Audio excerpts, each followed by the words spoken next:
Oye Luis, a ver, platícanos qué es esto de la información geográfica. Bueno, mira, la información geográfica, como su nombre lo indica, tiene que ver con la geografía. Se estima que el 80% de los datos de negocio tienen un identificador geográfico, que en este caso es una posición en el espacio, una longitud y una latitud. Entonces, la información geográfica es aquella que está ligada a un punto en el espacio. O sea, por ejemplo, el hecho de que hoy estemos aquí en el Hotel Camino Real tiene una posición geográfica que es diferente a la que está del otro lado de la calle. Entonces, por ejemplo, los datos sociodemográficos, todos los censos de población del INEGI, los usos y costumbres de la gente se pueden ver reflejadas por zonas. Y esa es una información que tú puedes utilizar para dar mayor relevancia a los estudios que tú hagas. ¿Cómo podemos aplicar este tipo de soluciones en un centro de contacto? Bueno, por ejemplo, una de las decisiones a veces parece muy fácil, pero es difícil, es saber dónde lo voy a poner. Ayer en la plática les comentaba que hay aproximadamente unos 15 centros de contacto en la colonia Roma y Condesa.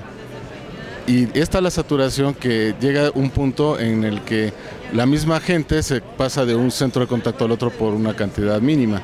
Entonces, decir, bueno, ¿y por qué no lo pongo, por poner un ejemplo, en Ecatepec?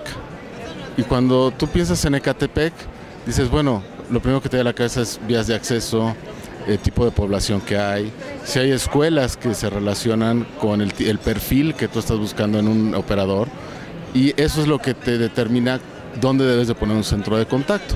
Entonces, esa es una de las aplicaciones que puedes dar en un centro de contacto. Otro es, cuando estás haciendo un perfilado de base de datos, puedes hacer un perfilado con base en la dirección. Es decir, no es lo mismo llamarle a una persona cuando estás haciendo una venta de un seguro, cuando tienes un ingreso menor al que es el perfil del real comprador. Entonces, si tú pudieras perfilar esa base de datos antes de la llamada, pudiera ser de mucha utilidad. Igual, por ejemplo, para los ajustadores de seguros, para identificar dónde está el incidente y darle una atención mejor a tu cliente, ese es un buen ejemplo. Para las rutas de cobranza de los bancos, ese también es un buen ejemplo. Y bueno, hay en todos los sectores hay una aplicación que tiene que ver con la geografía en sí y cómo estás manejando tus recursos efectivamente a partir de ello. O sea, ¿ustedes qué es lo que, digamos, ofrecen? ¿Un software o qué ofrecen directamente? Bueno, mira, ofrecemos hay empresas que ya tienen sistemas para utilizar la información. Entonces, a esas empresas les ofrecemos la información para que hagan mejor uso de sus estrategias o complementen sus estrategias. Por ejemplo, los niveles socioeconómicos los tenemos georreferenciados para todo el país. Entonces, cuando alguien está haciendo algo, una búsqueda o una prospección en algún lugar, puede saber exactamente qué nivel socioeconómico hay en ese lugar. También tenemos, aparte de eso, tenemos los sistemas, es decir, tenemos sistemas ya en la nube para que la gente que no es muy experta y tampoco tiene que ser experta en sistemas, pueda usar toda esa información de una manera más fácil, lo que le llaman el geomarketing, de una manera muy simple en la nube.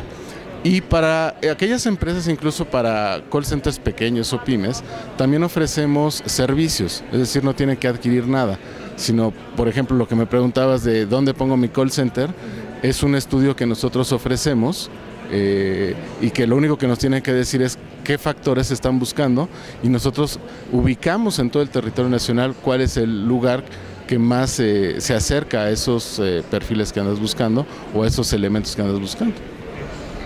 Oye, ¿y tienen ustedes experiencias probadas, digamos, de nuevos contact centers en donde han ustedes ayudado a la ubicación y qué resultados han tenido?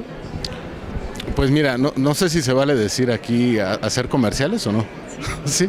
Bueno, hace poco trabajamos junto con el IMT para un proyecto de Atento, en el cual ellos estaban buscando poner un nuevo contact center. Entonces les ayudamos en ese estudio, incluso decidir primero si era el Estado de México, si era el Distrito Federal, después del Distrito Federal en qué colonia lo deberían de hacer, tomando en cuenta los factores que para Atento eran relevantes. Ejemplo, que hubiera cajeros de BBVA cercanos, que tuviera transporte cercano, que sobre todo la parte de la seguridad, etcétera, y que, como te decía, no hubiera tantos centros de contacto cercanos, o sea, que no tuviera un centro de contacto creo que en 3 kilómetros a la redonda. Digo, los detalles la verdad no recuerdo, pero sí fue algo muy efectivo y además en un tiempo muy corto. O sea, estos estudios normalmente si los hace alguien por su cuenta, que no cuenta con toda la información, les puede llegar a costar, no sé, 1 mes, 2 meses de estudio, y nosotros lo hicimos en 1 semana. Este es un ejemplo que te puedo dar. Muy bien. Oye, ¿y para qué otras aplicaciones se pueden utilizar estos estudios o lo que ustedes han estado proveyendo últimamente? Pues mira, sobre todo cuando la ubicación es un factor muy importante, esto le sirve por ejemplo, a franquicias o a negocios tipo mini supers, porque dependiendo de la ubicación, va a ser en más del 50% el éxito de un negocio. Yo te podría decir que en el argot, o sea, de las franquicias, el location, location, location, es como el mantra que ellos usan. Entonces a ellos les ayudamos, o con los consultores de franquicias, a que les ayuden a decidir cuál es el terreno ideal, tomando en cuenta factores muy diversos. No es lo mismo poner una tintorería que un restaurante, que una tienda de conveniencia. Entonces, para ellos es una forma de mejorar sus estudios y que sus negocios tengan un éxito más, pues por lo menos menos dejado al azar, ¿no? Porque muchas veces tomas el local más barato o el que te están ofreciendo en ese momento y no tomas en cuenta el entorno de ese lugar. Esa es otra, por ejemplo, para aseguradoras, para la creación de rutas, para sus ajustadores, para definir los territorios en los que deben de estar los ajustadores, es otro buen ejemplo. Trabajamos para empresas como por ejemplo Bonafont, para decidir cuál es la ruta óptima que deben de hacer cada día en los repartos.